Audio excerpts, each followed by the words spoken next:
ഈശോം ശിഹാക്കി സ്തുതിയായിരിക്കട്ടെ. ഞാൻ മാണിപ്പറമ്പിലച്ചൻ.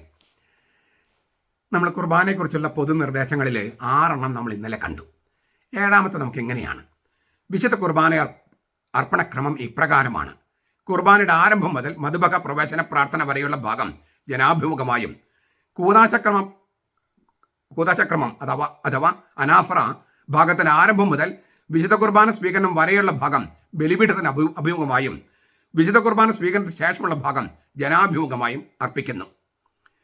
ഈ ഒരു നിർദ്ദേശമാണ് എറണാകുളം അങ്കമാലി അതിരൂപതയിൽ നരികുളച്ചൻ ഇത് റോമിൽ നിന്ന് തക്സ വന്നതിന് ശേഷം മെത്രാന്മാർ സൂത്രത്തിൽ കുതന്ത്രത്തിൽ കൂട്ടിച്ചേർത്തതാണെന്ന് പറഞ്ഞ് ആരോപിച്ച് നടക്കുന്നത്. അത് സത്യമല്ല എന്ന് ഞാൻ പല വീഡിയോയിലും പറഞ്ഞു കഴിഞ്ഞു. ഞാൻ ഒന്നുകൂടി ഇത് ആവർത്തിക്കുകയാണ്. ഈ 2020 ജൂലൈ മാസത്തിലാണ് നമ്മൾ ഈ കുർബാന തക്സ റോമിൽ അംഗീകാരത്തിന് സമർപ്പിച്ചത്. 2020 ജൂലൈ മാസത്തിൽ ഇതിന് തീരുമാനമെടുത്തത് 1999 1999 അന്നുണ്ടായിരുന്ന എല്ലാ മെത്രാന്മാരും ഒപ്പിട്ട് ഈ വചനം തന്നെ എഴുതി വെച്ചിരുന്നു. ഇതിനേക്കാളും ക്ലാരിറ്റി ഉണ്ട് അതിനകത്ത്. അൾത്താരാഭിമുഖം എന്ന് പറഞ്ഞാൽ വിശ്വാസികൾ തിരിഞ്ഞു നിൽക്കുന്ന അതേ ദിശയിലേക്കൊന്നും കൂടി ഉണ്ട് അവിടെ. അതിന് കാരണം വെച്ചാൽ അപ്പുറത്ത് ചെന്ന് നിന്നിട്ട് അത് ജനങ്ങൾക്ക് അഭിമുഖം നിന്നിട്ട് ഞാൻ അവിടെ അൾത്താരാഭിമുഖം ഞാൻ നിൽക്കുന്നു എന്നൊക്കെ നമ്മുടെ കാര്യമട്ടിച്ചൻ പറഞ്ഞല്ലോ. അതും അൾത്താരാഭിമുഖമാണ്, ജനാഭിമുഖം അൾത്താരാഭിമുഖമാണ് എന്നൊക്കെ വ്യാഖ്യാനിക്കുണ്ടായി. തോന്നി പോലെ ആർക്കും എന്തെങ്കിലും വ്യാഖ്യാനിക്കാതിരിക്കാൻ വേണ്ടിയാണ് വിശ്വാസികൾ തിരിഞ്ഞു നിൽക്കുന്ന അതേ ദിശയിൽ ആൾത്താരയ്ക്ക് തിരിഞ്ഞു നിൽക്കാന്ന് അവിടെ എഴുതിയിരിക്കുന്നത്. 1999 അന്നത്തെ എല്ലാ മെത്രാന്മാരും ഐകകണ്ഠേന തീരുമാനിച്ചതാണ് 1999. അതിനുശേഷം 2021 വരെയുള്ള 37 മെത്രാന്മാരുടെ സെനറ്റുകളിലും ഒരു മെത്രാനും ആ തീരുമാനത്തെ ചോദ്യം ചെയ്യുകയോ പുനഃപരിശോധിക്കണമെന്ന് ആവശ്യപ്പെടുകയോ ചെയ്തിട്ടില്ല. അജപാലനത്തിന്റെ സൗകര്യം കാണിച്ച് മാറ്റിവെക്കുന്നല്ലാതെ ഒരിക്കൽ പോലും ആ തീരുമാനം പുനഃപരിശോധിക്കണമെന്ന്, ഒരു റീതിങ്കിങ് വേണമെന്ന് ഒരു മെത്രാനും എറണാകുളം അങ്കമാലി അതിരൂപതയിലെ മെത്രാന്മാരടക്കം ആവശ്യപ്പെട്ടിട്ടില്ല. അതുകൊണ്ട് തന്നെ അപ്പോൾ ഈ 2020 സമർപ്പിച്ച തക്സ 1999 തീരുമാനത്തിന്റെ ചുവട് പിടിച്ചിട്ടാണ്. ആ കൊല്ലം നവംബർ മാസത്തിൽ റോമിൽ നിന്നൊരു കത്ത് മെത്രാന്മാർക്ക് വന്നു. എന്താണ് മെത്രാന്മാർക്ക് വന്ന കത്ത്? പ്രത്യേകിച്ച് ലിറ്റർജി കമ്മീഷൻ ചെയർമാനായ ഇളവനാൽ പിതാവിന് വന്നു. ആ നിർദ്ദേശം, അതായത് നിങ്ങൾ പറഞ്ഞിരിക്കുന്ന ഈ റൂബ്രിക്കൽ ഇൻസ്ട്രക്ഷൻ, എങ്ങോട്ട് തിരിഞ്ഞാണ് കുർബാനയ്ക്ക് നിൽക്കേണ്ടത് എന്ന കാര്യം തക്സയിൽ പ്രിന്റ് ചെയ്യണം എന്ന് പറഞ്ഞിട്ട് 2020 സെപ്റ്റംബറിൽ ഒരു കത്ത് തോമസ് ഇളവനാൽ പിതാവിന് വന്നു. അക്കാര്യം അദ്ദേഹം സിനഡിൽ അവതരിപ്പിച്ചു. റോമിൽ നിന്നുള്ള നിർദ്ദേശമാണ്. സ്വാഭാവികമായിട്ടും അത് ഉൾപ്പെടുത്താൻ 2021 ഓഗസ്റ്റ് മാസത്തിൽ സിനഡ് തീരുമാനിച്ചു. റോമിൽ നിന്ന് നിർദ്ദേശം വരുമ്പോൾ പിന്നെ അത് അംഗീകരിക്കല്ലേ വേണ്ടത്. മാത്രമല്ല അതിനു മുമ്പ് ഈ തക്സ അവിടുന്ന് അംഗീകരിച്ച് മാർപ്പാപ്പയുടെ കത്തും വന്നു. ഇതൊന്നും തന്നെ സൂത്രത്തിലോ കുതന്ത്രമായിട്ടോ ഉണ്ടാക്കിയതല്ല. പിന്നെ മെത്രാന്മാർക്ക് തന്നെയാണ് ഇത് തീരുമാനിക്കൽ അധികാരമുള്ളത്. നരികുളച്ചനല്ല, എറണാകുളം അങ്കമാലി അതിരൂപതയിലെ അൽമായർക്കും അല്ല. മെത്രാന്മാർക്ക് തന്നെയാണ് ഇത് തീരുമാനിക്കൽ അധികാരമുള്ളത്. അവര് സുതാര്യമായി മെത്രാന്മാരുടെ എല്ലാം അനുവാദത്തോടും റോമിൽ നിന്നുള്ള നിർദ്ദേശത്തോടും മാർപ്പാപ്പയുടെ ആശീർവാദത്തോടും അംഗീകാരത്തോടും കൂടെ തന്നെയാണ് ചെയ്തത്. അതുകൊണ്ട് ഇങ്ങനെ ഒത്തുതീർപ്പിൽ ഉതപ്പുകളെന്നും പറഞ്ഞിട്ട് പുസ്തകം എഴുതിക്കൊണ്ടൊന്നും സത്യമല്ലാതാകില്ല. ഈ കാര്യങ്ങൾക്കെല്ലാം കൃത്യമായ തെളിവുകളും സാക്ഷികളും എല്ലാം ഉണ്ട്. അതുകൊണ്ട് ഈ കുതന്ത്രങ്ങളാണ്, മെത്രാന്മാരുടെ കുതന്ത്രങ്ങളാണെന്ന് പറഞ്ഞ് സുറിയാനി കത്തോലിക്ക സഭയെ ആക്രമിക്കാനും ആക്ഷേപിക്കാനും ആരും വരേണ്ടതില്ല. സുറിയാനി കത്തോലിക്ക സഭ എന്ന് പറയുന്ന സീറോ മലബാർ സഭ അത് വകവെച്ച് തരില്ല. ഞങ്ങളുടെ അമ്മയാണ് ഈ സഭ. ആ അമ്മയെ ആക്ഷേപിക്കാനായിട്ട് ഏത് മക്കൾ വന്നാലും ഞങ്ങൾ കൂട്ടാക്കില്ല, ഞങ്ങൾ സമ്മതിക്കില്ല. ഞങ്ങളുടെ അമ്മയെ ഞങ്ങൾ സ്നേഹിക്കുന്നു. സഭ ഞങ്ങളുടെ അമ്മയാണ്. ഈ സുറിയാനി കത്തോലിക്ക സഭയുടെ ഏറ്റവും പരമപരിശുദ്ധമായ കർമ്മമാണ് വിശുദ്ധ കുർബാന. അതിൻ്റെ ഗൗരവത്തോടു കൂടെ തന്നെയാണ് ഞങ്ങളുടെ മെത്രാന്മാർ ചെയ്തിരിക്കുന്നത്. അവരെ തീരുമാനങ്ങൾ ചിലപ്പോൾ എടുക്കുന്നതിൽ സാവകാശമൊക്കെ സംഭവിച്ചിട്ടുണ്ടാകാം എന്നൊക്കെ വിചാരിച്ചിട്ട് മെത്രാന്മാരുടെ മെക്കെട്ട് കയറാനും സുറിയാനി കത്തോലിക്ക സഭയെ മൊത്തത്തിൽ ആക്ഷേപിക്കാനും മെത്രാന്മാർ മുഴുവൻ വ്യാജമാണ്, പൊള്ളത്തരമാണ്, കള്ളമാണെന്നൊക്കെ പറഞ്ഞ് അത്രയും വലിയ ആക്ഷേപമായിട്ട് വന്നാൽ അത് സഹിക്കാൻ പറ്റില്ല. മാത്രമല്ല മെത്രാന്മാർ ആ അച്ഛനെതിരെ നടപടി എടുക്കണമെന്ന് തന്നെയാണ് എൻ്റെ ആഗ്രഹം. മെത്രാന്മാർ അങ്ങനെ ചെയ്യാത്ത അവരുടെ സ്നേഹം കൊണ്ടൊക്കെ ആയിരിക്കാം. പക്ഷേ എന്നെപ്പോലുള്ള ആളുകൾ വിചാരിക്കുന്നത് ഇങ്ങനെ സഭയെ അവഹേളിക്കാൻ വരുന്നവർക്കെതിരെ തക്കതായ സംഘടനാ തരത്തിലുള്ള ശിക്ഷാരീതികൾ നടപ്പാക്കണമെന്ന് തന്നെയാണ്. ഇത് ഭയങ്കര വലിയ സഭാവിരുദ്ധ പ്രവർത്തനമല്ലേ? അതങ്ങനെ വിട്ടുകൊടുക്കാൻ പാടില്ലെന്ന് തന്നെയാണ് നമ്മൾ വിശ്വസിക്കുന്നത്. ചുരുക്കത്തിൽ നിങ്ങളുടെ കുർബാന തക്സയിൽ എഴുതിയിരിക്കുന്ന 7ാമത്തെ നിർദ്ദേശം എന്താണ്? ഈ കുർബാന, അതായത് നമ്മൾ സഭ അർപ്പിക്കുന്ന കുർബാന, സഭ കൽപ്പിക്കുന്ന കുർബാന, ഈ 7ാം ഖണ്ഡിയിൽ പറഞ്ഞിരിക്കുന്ന 7ാമത്തെ പൊതു നിർദ്ദേശങ്ങൾ 7ാം വകുപ്പ് പറഞ്ഞിരിക്കുന്നത് പോലെ തന്നെ കുർബാന ചൊല്ലണം. അതായത് വചന ശുശ്രൂഷ ജനാഭിമുഖമായിട്ട്, അനാഫറ വിശ്വാസത്തിൽ തിരിഞ്ഞു നിൽക്കുന്ന ദിശയിൽ ദൈവോന്മുഖമായിട്ട്, പിന്നെ ദിവ്യകാന സ്വീകരണം കഴിഞ്ഞിട്ടുള്ള ആശീർവാദം ജനാഭിമുഖമായിട്ട്, അങ്ങനെ കൃത്യമായിട്ട് നമ്മൾ തക്സിൽ എഴുതി വെച്ചിട്ടുണ്ട്. അതുപോലെ തന്നെയാണ് നിങ്ങളുടെ പള്ളികളിലൊക്കെ കുർബാന നടക്കുന്നതെന്ന് നിങ്ങൾ ഉറപ്പുവരുത്തണം. എന്നിട്ട് അങ്ങനെ അല്ലെങ്കിൽ നിങ്ങൾ അതിൻ്റെ വീഡിയോ എടുത്തിട്ട് നിങ്ങളുടെ മെത്രന്മാർക്ക് അയച്ചു കൊടുക്കണം. ഇങ്ങനെയൊന്നും അല്ലാതെ ചില തോന്നിവാസങ്ങൾ ചെയ്യുന്നുണ്ടല്ലോ, അത് നിങ്ങളൊന്ന് വീഡിയോ പിടിച്ചിട്ട് നിങ്ങളുടെ മെത്രന്മാർക്ക് അയച്ചു കൊടുക്കുക, നിങ്ങളുടെ ലെറ്ററും കൂടി കൊടുക്കുക. ഇനി നിങ്ങളുടെ പേര് വയ്ക്കാൻ പ്രയാസം ഉണ്ടെങ്കിൽ ഫോൺ വിളിച്ച് പറയുക.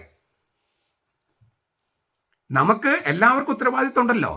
അച്ഛന്മാർക്ക് മാത്രമല്ല ഉത്തരവാദിത്വം, നമ്മൾ അൽമാർക്ക് എല്ലാവർക്കും. ദൈവജനമാണ് സഭ, അപ്പോൾ നമുക്കൊക്കെ ഉത്തരവാദിത്വം ഉണ്ട്. നമ്മളൊരു ഫോൺ വിളിച്ച് പറഞ്ഞതുകൊണ്ടോ കത്തെഴുതിക്കൊണ്ടോ ഒരു വീഡിയോ അയച്ചതുകൊണ്ടോ മാത്രം അതിന് ഉത്തരം കിട്ടില്ല. അത് സമയമെടുക്കും. നമ്മൾ ചെയ്യേണ്ട കാര്യം നമ്മൾ ചെയ്യുക. പിന്നെ മെത്രാന്മാർ അവർ ചെയ്യാൻ അവരുടെ സമയത്ത് അവർ ചെയ്യട്ടെ. നമ്മൾ ചെയ്യേണ്ട കാര്യം നമ്മൾ ചെയ്തു കഴിഞ്ഞാൽ ദൈവത്തിന് മുമ്പിൽ നമ്മൾ ഉത്തരവാദിത്വം നിറവേറ്റിയല്ലോ. പിന്നെ മെത്രാന്മാർ ഉത്തരവാദിത്വമല്ലേ, അതിന് അവർ കണക്ക് കൊടുക്കട്ടെ.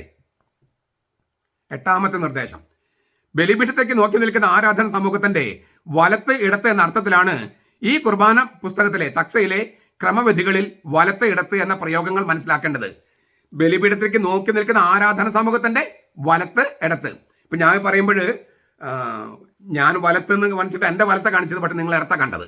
അത് ഈ കണ്ണാടിയിൽ നോക്കുന്ന പോലത്തെ പ്രശ്നമാണ്. അപ്പം അത് ശ്രദ്ധിക്കുക. ബലിപീഠത്തിലേക്ക് തിരിഞ്ഞു നിൽക്കുന്ന ആരാധന സമൂഹത്തിന്റെ വലത്ത് ഇടത്ത്, ആ അർത്ഥത്തിലാണ് ഈ ക്രമവിധികളിൽ വലത്ത് ഇടത്ത് ഉപയോഗിച്ചിരിക്കുന്നത്. മതബഹയുടെ കിഴക്ക് ഭാഗത്താണ് ബലിപീഠം. ദേവാലയത്തിന് ദർശനം പടിഞ്ഞാറാട്ട് എന്നാണ് സങ്കല്പം. അല്ലാത്തടത്ത് നമുക്ക് കിഴക്കോ ഇല്ല, എപ്പോഴും ചിലപ്പോൾ കിഴക്കോട്ട് തിരിഞ്ഞ് പ്രാർത്ഥിക്കാൻ പറ്റണമെന്നില്ല. പക്ഷേ അതുകൊണ്ടാണ് നമ്മൾ ബലിപീഠത്തിലേക്ക് തിരിഞ്ഞു നിൽക്കാൻ, മതബഹയ്ക്ക് തിരിഞ്ഞു നിൽക്കാൻ പറയുന്നത്. മതബഹയുടെ കിഴക്ക് ഭാഗത്താണ് ബലിപീഠം. ബലിപീഠത്തിൽ ഇടത്ത് ഭാഗത്ത് സുവിശേഷ ഗ്രന്ഥം വയ്ക്കുന്നു. ബലിയർപ്പെടുന്ന ആവശ്യമായ വസ്തുക്കൾ മാത്രമേ ബലിപീഠത്തിൽ വയ്ക്കാവൂ. തിരികൾ, പൂക്കൾ മുതലായവ ബലിപീഠത്തിലല്ല വയ്ക്കുക. തിരികൾ, പൂക്കൾ മുതലായവ ബലിപീഠത്തിന്മേലല്ല വയ്ക്കുക. പല പള്ളികളിലും ബലിപീഠത്തിന്മേലാണ് വയ്ക്കുന്നത്. ബലിപീഠത്തെക്കുറിച്ച് ഞാൻ മുമ്പ് പല വീഡിയോസും പറഞ്ഞിട്ടുണ്ട്. ആ ബലിപീഠമാണോ അതിൽ വയ്ക്കുന്ന കാഴ്ചവസ്തുവാണോ പ്രധാനപ്പെട്ടത് കേമം എന്നൊക്കെ കർത്താവ് തന്നെ ചോദിക്കുന്നുണ്ട് മത്തായിയുടെ സുവിശേഷം 23-ാം അധ്യായത്തിൽ. നിങ്ങൾക്കൊന്ന് വായിച്ച് നോക്കാം. ബലിപീഠം വളരെ പ്രധാനപ്പെട്ട സ്ഥലമാണ്. ബലിപീഠം വൈദികൻ ചുംബിക്കുന്ന സ്ഥലമാണ്. അത് പൂക്കൾ വയ്ക്കാനുള്ള സ്ഥലമല്ല, തിരികൾ വയ്ക്കാനുള്ള സ്ഥലമല്ല. മൈക്ക് പോലും നിവൃത്തിയുണ്ടെങ്കിൽ അത് വെക്കരുത്. നിവൃത്തിയുണ്ടെങ്കിൽ വെക്കരുത്. ഏറ്റവും ബലിക്ക് ഏറ്റവും അത്യാവശ്യമുള്ള സംഗതികൾ മാത്രമേ അവിടെ വയ്ക്കാൻ പാടുള്ളൂ. മതബഹയിൽ ഇരുവശത്തുമായി 2 ഉപപീഠങ്ങൾ ബെസ്കസ ഉണ്ടായിരിക്കണം. ഇടത്ത വശത്തെ ബെസ്കസയിൽ അപ്പവും വലത്ത് വശത്തിൽ വീഞ്ഞും തയ്യാറാക്കുന്നു. ഇടത്ത വശത്തെ ബെസ്കസയിൽ കൈ കഴുകാൻ വെള്ളവും തുടയ്ക്കാൻ തൂവാലയും വെച്ചിരിക്കണം. ഇതാണ് 10ാമത്തെ നിർദ്ദേശം. അപ്പം ഇങ്ങനെയുള്ള സംവിധാനങ്ങളൊക്കെ ഉണ്ടോ എന്ന് നോക്കണം. ഞാൻ ഇരിങ്ങാലക്കുടയിൽ വികാരിയായിട്ടിരുന്ന ഒരു സ്ഥലത്ത് ഞാൻ ബേസ്കസയൊക്കെ പണിതിട്ടു. ഇതുപോലെ എല്ലാം ചെയ്തിരുന്നു. ഞാനിരുന്ന എല്ലാ പള്ളികളിലും അത് ചെയ്തിട്ടുണ്ട്. ഞാനവിടെ കുറച്ച് നാളെ ഉണ്ടായിരുന്നുള്ളൂ. ഞാനൊരു ടാൻസാനിയയിൽ സെമിനാരി ഞാൻ പഠിപ്പിച്ചിരുന്നു. അപ്പോൾ അവിടെ നിന്ന് വന്ന ഒരു സമയത്ത് ഒരു 3-4 മാസത്തേക്ക് ഒരു ഇൻ്റർവ്യൂ പീരീഡിലാണ് എനിക്ക് ഒരു ഇടവക തന്നത് പിതാവ്. അപ്പോൾ എനിക്കൊരു 4-5 മാസം കഴിഞ്ഞാൽ ഞാൻ വീണ്ടും ടാൻസാനിയക്ക് പോവുകയാണ്. അതിനിടയിലാണ് ഞാൻ വാസ്തവത്തിൽ കുർബാനയെക്കുറിച്ച് പഠിപ്പിച്ചു. ജനങ്ങളാണ് പറഞ്ഞത്, അച്ഛോ ഇങ്ങനെയാണ് കുർബാനയെങ്കിൽ നമുക്കിതെല്ലാം സംവിധാനം ചെയ്തോടെ. വളരെ പാവപ്പെട്ട ഒരു ഇടവകയാണ്.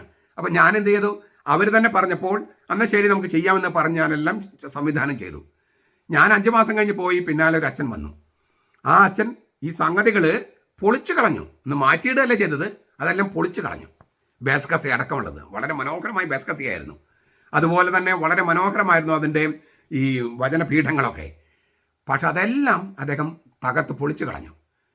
ഇപ്പോഴത്തെ കുറച്ച് നാളുകൾ കഴിഞ്ഞപ്പോൾ വീണ്ടും അത് ഇടേണ്ടി വന്നിരിക്കുകയാണ്. ആ ഇടവക്കാരുടെ പൈസ മുഴുവൻ നഷ്ടപ്പെടുത്തി. ആ അച്ഛൻ്റെ അത് മാറ്റി വെച്ചാൽ പോലും പിന്നീട് വരികയാണെങ്കിൽ ഉപയോഗിക്കട്ടെ എന്ന് വിചാരിച്ചിട്ട് സമ്മതിച്ചില്ല, അത് പൊളിച്ചു കളഞ്ഞു. പക്ഷെ പിന്നീട് അദ്ദേഹത്തിന് ഒരു മാനസാന്തരം ഉണ്ടായി എന്നാണ് ഞാൻ കേൾക്കുന്നത് ഈ അച്ഛന്. കാരണം പിന്നീട് ഈ നമ്മൾ പ്രവേശ കൂതാശകൾ 3 ഒരുമിച്ച് കൊടുക്കണം എന്ന് തീരുമാനം വന്നു. പിന്നെ ഈ ഏകീകൃത കുർബാനൊക്കെ വന്നപ്പോൾ അദ്ദേഹം ഒരു മീറ്റിംഗിൽ, അച്ഛന്മാരുടെ മീറ്റിങ്ങിൽ ചോദിച്ചു എന്നാണ് ഞാൻ കേട്ടത്, ഇതൊക്കെയാണ് ശരിയെങ്കിൽ നമ്മൾ എന്തിനാണ് ഈ മാണിപ്പറമ്പലച്ചനെ എതിർത്തുകൊണ്ടിരുന്നത്? ഇതൊക്കെയാണ് ശരിയെങ്കിൽ എന്തിനാണ് നമ്മൾ മാണിപ്പറമ്പലച്ചനെ എതിർത്തുകൊണ്ടിരുന്നത്? അത് അദ്ദേഹത്തിൻ്റെ മാനസാന്തരത്തിൻ്റെ ഒരു കണികയായിട്ടാണ് ഞാൻ കാണുന്നത്. അതേ അച്ഛൻ തന്നെ, ഇതെല്ലാം പൊളിച്ചു കളഞ്ഞ അതേ അച്ഛനാണ് ചോദിച്ചത്, ഇതൊക്കെയാണ് ശരിയെങ്കിൽ ഇത്രയും വർഷങ്ങൾ, എത്രയോ വർഷങ്ങളായി അദ്ദേഹത്തിന് പട്ടം കിട്ടി അന്ന് മുതൽ നമ്മൾ അദ്ദേഹത്തെ എതിർത്തുകൊണ്ടിരിക്കുകയാണ്. എന്തിനാണ് നമ്മൾ, ഇതൊക്കെയാണ് ശരിയെങ്കിൽ എന്തിനാണ് നമ്മൾ മാണിപ്പറമ്പലച്ചനെ എതിർത്തുകൊണ്ടിരുന്നത്? ഞാൻ വിചാരിക്കുന്നത് എറണാകുളം അങ്കമാലി അതിരൂപതയിലെ വൈദികർ കുറേ നാൾ കഴിയുമ്പോൾ ഈ കാര്യം ഇങ്ങനെ തന്നെ ചോദിക്കും എന്ന് ഞാൻ വിചാരിക്കണം. എന്തിനാണ് മാണിപ്പറമ്പലച്ചനെയും സഭയെയും ഞങ്ങൾ എതിർത്തത് എന്ന് ഒരു പശ്ചാത്താപം, ഒരു മാനസാന്തരം ഉണ്ടാകുമെന്ന് തന്നെ ഞാൻ പ്രതീക്ഷിക്കുന്നു. അതിനായി പ്രാർത്ഥിക്കുന്നു. നമ്മുടെ കർത്താവ് ഈശോ മിശിഹായുടെ കൃപയും പിതാവായ ദൈവത്തിൻ്റെ സ്നേഹവും പരിശുദ്ധാത്മാവിൻ്റെ സഹവാസവും നാം എല്ലാവരോടും കൂടി ഉണ്ടായിരിക്കട്ടെ, ഇപ്പോഴും എപ്പോഴും എന്നേക്കും. ആമേൻ.